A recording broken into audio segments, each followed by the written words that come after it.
समस्या का कोई निदान नहीं कर पाता तो थक करके बैठ जाता है।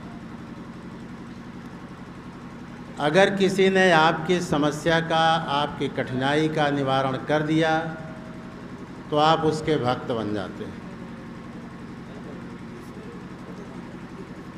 मानव जीवन को बेहतर बनाने के लिए शुरू से लेके अब तक तरह तरह के साधु, सन्यासी, समाज सुधारक, नेता, अभिनेता, वक्ता, प्रवक्ता सभी ने मानव जीवन को सुधारने का प्रयास किया। तथागत गौतम बुद्ध ने भी मानव समाज बनाने का प्रयास किया, क्योंकि जब मानव सुधर जाएगा तो मानव समाज बन जाएगा।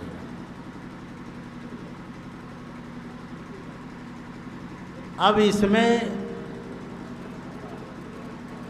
मानव समाज बेहतर नहीं हो रहा है या नहीं हुआ, जबकि तमाम महापुरुषों ने प्रयास किया, फिर भी मानव बिगड़ता चला गया। माने मरीज की ज्यों-ज्यों दवा की गई, रोग बढ़ता ही गया और बढ़ता जा रहा है। हम सुधारने का प्रयास कर रहे हैं, मनुष्य बिगड़ता जा रहा है। तो जितने भी ये लोग सुधारने में लगे हैं, या तो इनमें कमी है, या जो मानव के बीच में उसकी बेहतरी नहीं हो रही है, या जो बीमारी फैली है उस बीमारी का कारण नहीं जान पा रहे हैं। दो ही कारण हो सकते हैं कि जिससे मानव बेहतर नहीं हो पा रहा है। क्योंकि डॉक्टर जब किसी मरीज का इलाज करता है तो जब तक रोग का कारण नहीं जान लेता तब तक उसका इलाज संभव नहीं है। अंदाज कर, देखकर, सुनकर किसी का इलाज नहीं किया जा सकता। और जब देखकर, सुनकर इलाज होगा तो या तो मनुष्य का मर्ज बढ़ जाएगा, या न मर्ज रहेगा न मरीज रहेगा।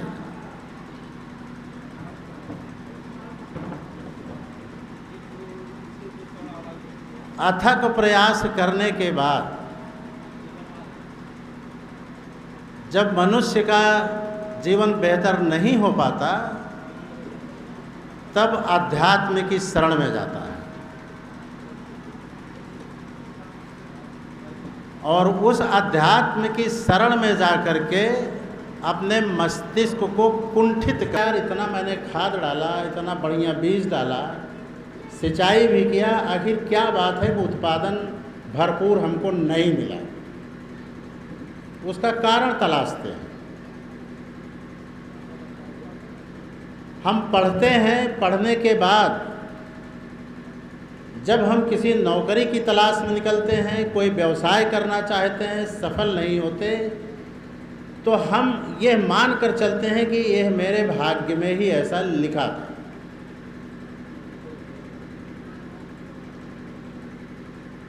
कारण नहीं ढूंढते, तर्क नहीं करते। अपने से अगर हम बहस शुरू करें, बजाय दूसरे से बहस करने के, हम अपने से बहस करें कि आखिर इसका कारण क्या है, तो इसका जवाब हमें मिलेगा। अपने से हम बहस नहीं करते, हम बहस दूसरे से करते हैं,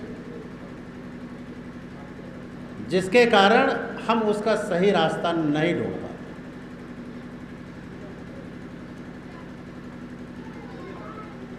और समाज में कार दिखाया जाता है, वो समाज में उसको कहते हैं अलौकिक शक्ति। वो अलौकिक शक्ति के वशीभूत होकर के हम उस चमत्कार को मानते हैं। वहाँ भी हम तर्क नहीं करते कि ऐसा कैसे हुआ। अगर हमने हाथ ऐसे किया और हमारे हाथ में सेब आ गया, हमने आपको दिखा दिया। बांधना चाहिए या नहीं चाहिए इस पर बहस नहीं है। उन्होंने ऐसा किया इसलिए मैं कर दे रहा हूँ, उन्होंने ऐसा किया इसलिए मैं कर दे रहा हूँ। तो ये देखने के बजाय बहस ये चलाइए कि ये होना चाहिए या नहीं होना चाहिए, अमुक चीज़ होना चाहिए, अमुक चीज़ नहीं होना चाहिए। बहस इस पर चलनी चाहिए। आपका लड़का पढ़ा लिखा बेकार है, क्यों बेकार है ये बहस चलाइए। पढ़ाई में कमी थी या हमारे बच्चे के पढ़ने में कमी थी? पढ़ाई घटिया किस्म की थी या हमारे बच्चे के पढ़ने में कमी थी, ये बहस चलाइए। जिन्होंने आपसे वादा किया कि हम आपके जीवन को बेहतर बनाएंगे, आपको सुखी बनाएंगे, आपकी सुरक्षा का बंदोबस्त करेंगे, तो आप ये देखिए इनके बंदोबस्त करने में कमी थी या हम में कमी थी जो उसका लाभ नहीं ले पाए। ये देखने की ज़रूरत है। और जब तक इसको नहीं समझेंगे आप एक न एक चीज़ में फंसे रहेंगे। जैसे मकड़ी है, मकड़ी का जाला आपने देखा होगा, सभी ने देखा हो, घर में लगाती है। आप बता सकते हैं किस तरफ से उसने शुरू किया था बनाना और किस तरफ ख़त्म किया? याद कीजिए, उसमें कोई ऐसा छोर मिलता है कि किस तरफ से उसने बनाना शुरू किया और किस तरफ समाप्त किया? नहीं मिलता। यही स्थिति समाज की। आप जाएं कहाँ, करें क्या? हमको कहा गया कि रोजाना सुबह राम राम कहा करो, मुक्ति मिल जाएगी। हमने शुरू किया, कुछ नहीं मिला।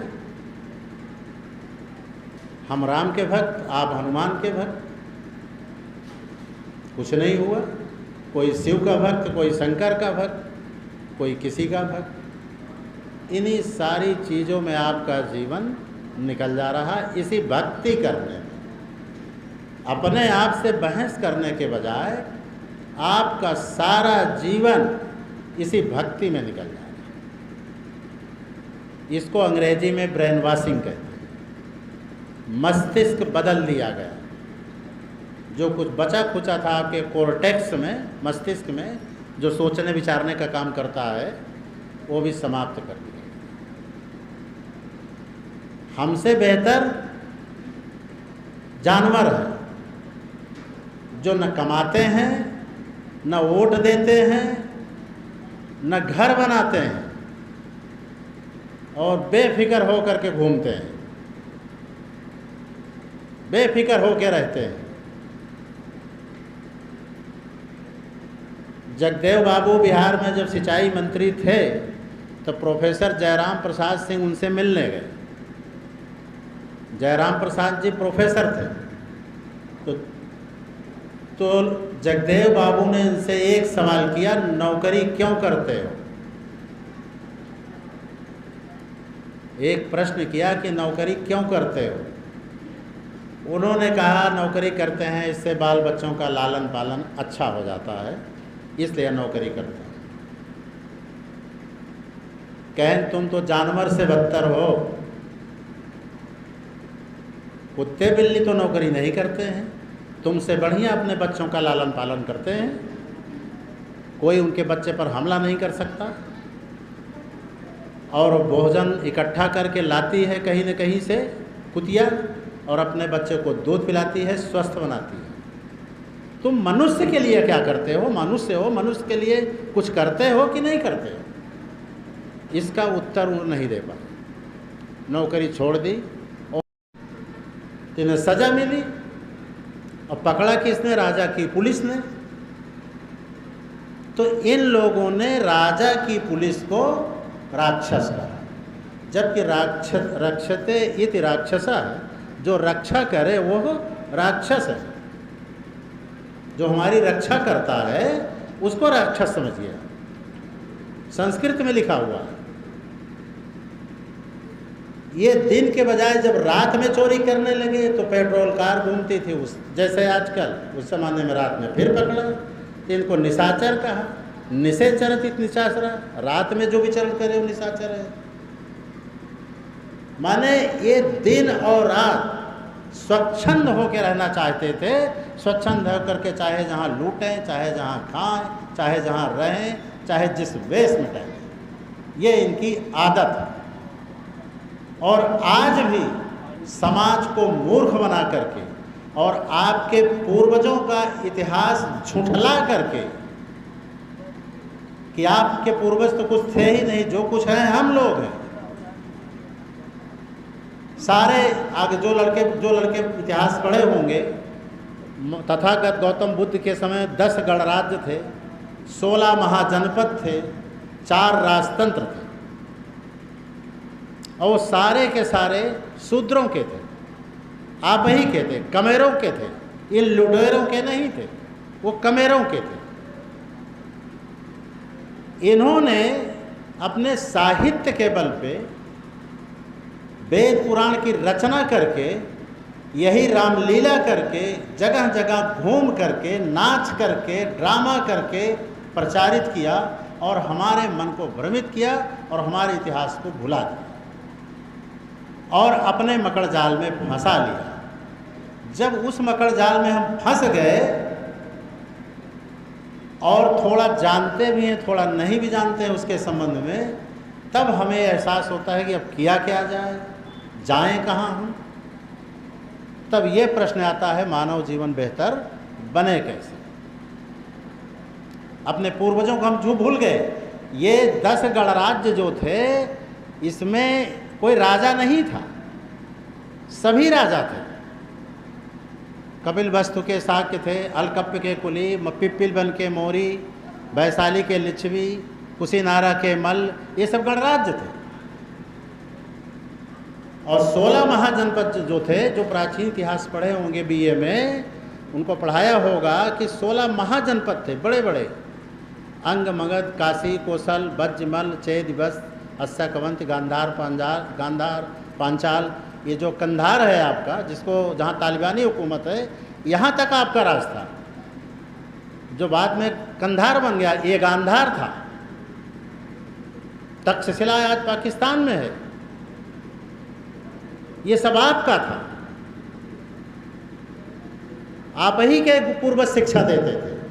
और नालंदा विश्वविद्यालय, ये आप ही के पूर्वज शिक्षा देते थे। यहाँ कोई वेद मंत्र की शिक्षा नहीं दी जाती थी, यहाँ तर्कशास्त्र की शिक्षा दी जाती थी। और दुनिया के आदमी यहाँ पढ़ने आता था नालंदा में। चीन, जापान, बौद्ध, ये श्रीलंका, ये सब पढ़ने यहाँ आए। पर अफसोस यही है कि आप जिस ग्रंथ को पढ़े, जिस विचार को पढ़े, विज्ञान पढ़ने के बाद भी आप अज्ञानी रह गए।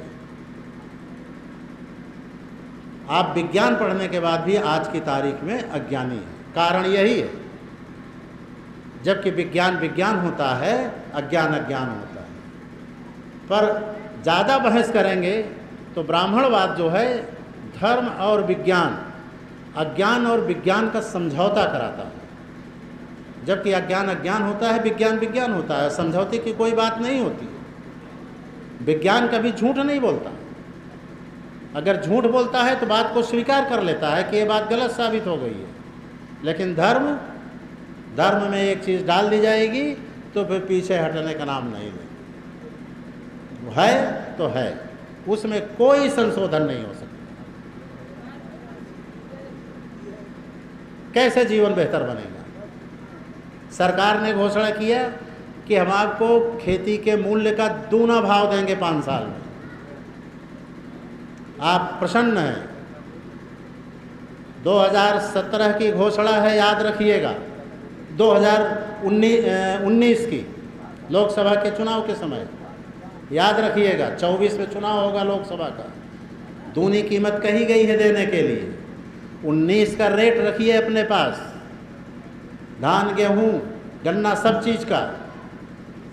और लागत भी रखिए कि कीटनाशक इस समय दवाई का रेट क्या था, बीज का क्या रेट था, मेहनत मजदूरी का क्या रेट था, और सारी चीज़ों में बढ़ोतरी हुई है उसका रेट रखिए और लागत में जोड़ करके देखिएगा दूना पैसा मिलता है या नहीं मिलता। ये याद रखिए। अगर याद नहीं रखते हैं तो जाहिर चीज़ है कि आपका मस्तिष्क जो है काम नहीं कर रहा, आप कहीं बहक रहे हैं। इन चीज़ों को याद रखना बहुत ज़रूरी है। 2019 के हर वस्तु का, खान पान से लेकर के कपड़े लत्ते तक का, सारी चीज़ों का रेट रखिए, किस में कितना गुना बढ़ा है और किसका क्या रेट था 19 में और 24 में क्या रेट हुआ, ये सब आपको ध्यान में रखना होगा। कहीं लिख लीजिए, याद नहीं रहेगा तो 4 लो, क्योंकि ज़्यादातर लोगों के मस्तिष्क में क्या है कि 10 दिन की कही हुई बात नहीं याद रहती है, 5 साल की बात तो एक पूरा समय निकल जाता है। जो बच्चा बोलता नहीं है, पैदा जो रोता रहता है, वो 5 साल में बोलने लगता है, तो जो उसकी रोने की आवाज़ हम भूल जाते हैं 5 साल बाद कैसे रोता था। तो इसी प्रकार से कृषि का आप आंकड़ा रखिए। हम सब किसान हैं, खेती करते हैं, मजदूरी करते हैं, ये दोपहर में अपने खून को जलाते हैं, तो 519 का रेट रखिए अपने पास, कीटनाशक दवाई का, गन्ने के बीज का, गेहूं के बीज का, और जिस भाव बिका था उसको रखिए और 5 साल फिर आप पूछिए कि दूना हुआ या नहीं हुआ। तब आप उनसे पूछिए, तब आप दूसरे से पूछने के हकदार बनते हैं। क्योंकि ये जो मैं कह रहा हूँ ये पहले अपने से पूछना होगा, कहीं इसका कलेक्शन अपने पास रखना होगा, और हम अपने पास नहीं रखेंगे तो उनसे पूछेंगे क्या। जब हम अपने से ही नहीं पूछ पाए, अपना ही नहीं इकट्ठा कर पाए कागज़ कलम लिख करके, तो हम उनसे क्या पूछने जाएंगे। वो तो कहेंगे देखो 10 रुपये गेहूँ था, आज 20 में बिक रहा है कि नहीं बिक रहा है, सीधा हो गया हिसाब। आप कहेंगे हाँ, वही अंधों की तरह हाथी देख लेंगे। तो इस तरह से कूप मंडूक मत बनिए, दिमाग खोलिए, बहस चलाइए, तर्क कीजिए, और जब तक तर्क नहीं करेंगे ज्ञान नहीं होगा। जब तक तर्क नहीं करेंगे ज्ञान नहीं होगा। अगर आप गणेश लक्ष्मी मानते भी हैं तो मैं एक आपको बता दूं, एक सरस्वती होती हैं जो ज्ञान देती है, एक लक्ष्मी है जो धन मिलता है जिससे। तो हमें पढ़ाया गया था कि लक्ष्मी चाहते हैं आप कि सरस्वती। गणित मास्टर ने ये पूछा था सवाल कक्षा में, तो धन की इच्छा सभी को है, सभी ने कहा हमें तो लक्ष्मी चाहिए। तो उन्होंने कहा ये बताइए, सरस्वती और लक्ष्मी के खजाने का अंतर जानते हो? लक्ष्मी के खजाने में जितना खर्च किया जाएगा घट जाएगा, और सरस्वती के खजाने में जितना खर्च किया जाएगा बढ़ जाएगा। तर्क में ज्ञान बढ़ जाएगा, बुद्धि बढ़ जाएगी, सुरक्षा होगी, जीवन बेहतर मिलेगा। और जिस अंधविश्वास में फंसेंगे आप, उसमें आपका जीवन नष्ट हो जाएगा, कोई जीवन में हासिल नहीं होने वाला। इसलिए जितने चमत्कार दिखाए जाते हैं आपको, चाहे सरकार की ओर से दिखाए जाएं, चाहे किसी व्यक्ति की ओर से दिखाए जाएं, सावधान रहिए, बिल्कुल सावधान रहिए। ये चमत्कार नहीं है, उसके कारण खोजिए। हो सकता है तत्काल आपको कारण उसका न मिल सके, ऐसा भी हो सकता है, क्योंकि जब आदमी कारण नहीं खोज पाता, थक जाता है, तो वह ईश्वर की शरण में चला जाता है कि अब जो करेंगे वही करेंगे, अब हमारे बस का नहीं।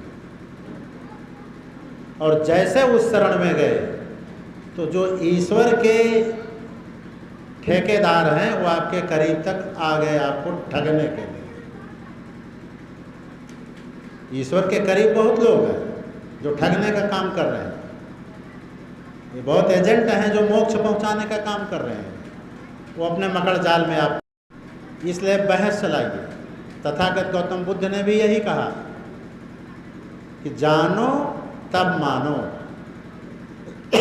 कोई चीज़ तभी मानिए जब उसके बारे में जानकारी आपको पुख्ता हो जाए। ये मत सोचिए कि पूरा गांव मान रहा है इसलिए हम भी मान लें, मोटी सी किताब में लिखा है चलो हम भी मान लें ना। तर्क कीजिए, बहस चलाइए, ये सही लिखा है कि गलत लिखा है, ये लोग सही कह रहे हैं या गलत कह रहे हैं। बगैर इसके जाने नहीं हो सकता। इसका एक उदाहरण और दे देता हूँ। एक व्यक्ति अपनी ससुराल गया पान खाकर, उसने जीवन में कभी पान नहीं खाया था, उस दिन पान खा लिया और जब घर गया तो शीशा मांगा, उसने देखा तो मुंह में लाल लाल था, पूरा जीभ भी लाल, होंठ भी लाल। उसने कहा ये तो खून निकलने लगा मुंह से हमारे। वो रोने लगा तो उसके सास ससुर ने समझा कोई इसको घर की खबर मिल गई, ये रोने लगा, कोई घटना घटित हो गई। सास ससुर भी रोने लगे, जब दामाद रोने लगा तो सास ससुर भी रोने लगे। जब वो रोने लगे तो पड़ोस वालों ने भी देखा कि भाई इनके घर में कोई बात हो गई, कोई अनहोनी हो गई। बिना पूछे वो लोग भी रोने लगे और धीरे धीरे पूरा गांव रोने लगा, लेकिन किसी ने नहीं पूछा क्यों रो रहे हैं। तो एक आदमी गांव के बाहर से जा रहा था, देखा इस गांव में कोहराम मचा हुआ है, सब रो रहे हैं, बात क्या है। एक आदमी से पूछा भैया काहे रो रहे हो, तो चुप रहा, ऐसे इशारा किया, ये रो रहे थे तो हम भी रोने लगे। वो उन तक पहुंचा, उनको शांति कराया, क्यों रो रहे हो। उसने दूसरे को इशारा किया, तीसरे को इशारा, फिर एक एक कर करके उनके सास ससुर तक पहुँचे। सास ससुर ने दामाद से कहा कि ये रो रहे थे, उसको भी शांति कराया, क्यों रो रहे थे। कह हम पान खाए थे, हमारे मुंह से खून निकलने लगा। तो लोगों ने समझाया पान का रंग ही ऐसा होता है, ये खून नहीं है। बिना सोचे समझे गांव में कोहराम मच गए, किसी ने पूछा नहीं, न तर्क किया। एक आदमी ने प्रश्न किया, समस्या हल हो गई। तो जब तक तर्क नहीं करेंगे समस्या हल नहीं। जिसके कारण समस्या उत्पन्न हुई है उसी में उसका हल भी है। जैसे सांप काटने की जो दवा बनाई जाती है तो सांप के जहर से ही बनाई जाती है। मद्रास में सांप के बहुत बड़े बड़े फार्म हैं, सांप पाले गए हैं, बहुत जहरीले जहरीले सांप। वहाँ सांप काट उसका जहर निकाल करके सांप काटने की दवा बनाई जाती है उसी जहर से, और उसी जहर से सांप डस लेता है, हमारी मौत हो जाती है। तो समस्या जहाँ से उत्पन्न हुई है उसी में निदान है। हम तर्क कर लें बस, बहस चला लें बस, उसका उत्तर हमको मिल जाएगा। और तर्क नहीं करेंगे तो ऐसे ही भटकते रहेंगे। उन्होंने कहा बड़े आदमी, हमने मान लिया, उन्होंने कहा बड़े आदमी, हमने मान लिया। हम चले गए कहाँ, अरे एक बहुत बड़े प्रकांड पंडित आए हैं, आज वहाँ प्रवचन होगा, सत्संग होगा। गए और वहाँ तमाम कथाएं सुनाया कि विष्णु ऐसे थे, शंकर ऐसे थे, हनुमान ऐसे थे, और आप बढ़िया सुने और चले। और अंत में आरती हुई, प्रसाद लिए, माथे चढ़ाए, चले आए। ये सब करने का मतलब ये हो गया कि आपके मन को कुंठित कर दिया गया। बड़ी बड़ी कहानियाँ हैं। मैंने स्नातक किया संस्कृत में, तो एक विंध्याचल के बारे में पढ़ा। ये विंध्याचल पहाड़ जानते हैं, सुना होगा नाम आपने। ये ऐसे नहीं था पहले, लेटा हुआ नहीं था, ये बिल्कुल खड़ा था। तो मान्यता ये थी कि सूरज के रथ चलते हैं, उसमें घोड़े होते हैं, सूरज के रथ को खींचते हैं तब सूरज चलता है। ये वैदिक पुराणों में ये मान्यता है। तो सूरज का अपमान हो रहा था। तो जो विंध्याचल का गुरु थे, कोई ऋषि थे, सूरज उनके पास गया और कहा, आपके शिष्य हमारा अपमान कर रहा है, उसने हमारा रास्ता रोक रखा है, कोई उपाय बताइए। गए तो उसने लेट करके अपना मस्तक उनके चरणों पे रख दिया गुरु के। तो गुरु ने उनको क्या आशीर्वाद दिया कि जब तक मैं ना आऊं तुम ऐसे ही रहना। न वो आए न विंध्याचल खड़ा हुआ। ये विंध्याचल की उत्पत्ति के बारे में लिखा हुआ है ग्रंथों में। विज्ञान क्या कहता है, पहाड़, पठार, मैदान, नदी ये कैसे बनते हैं, इस पर खोज हुई है। पर हमको पढ़ाया गया कि विंध्याचल ऐसे बना है। मैंने अपने मन से नहीं कहा, ये लिखा हुआ है। जो लोग BA MA तक संस्कृत पढ़े होंगे या करते होंगे, उनको ये मिलेगा पढ़ने को। तो इस अज्ञान में अगर रहेंगे, इसी तरीके की शिक्षा रहेगी, तो मानव जीवन बेहतर नहीं बन सकता।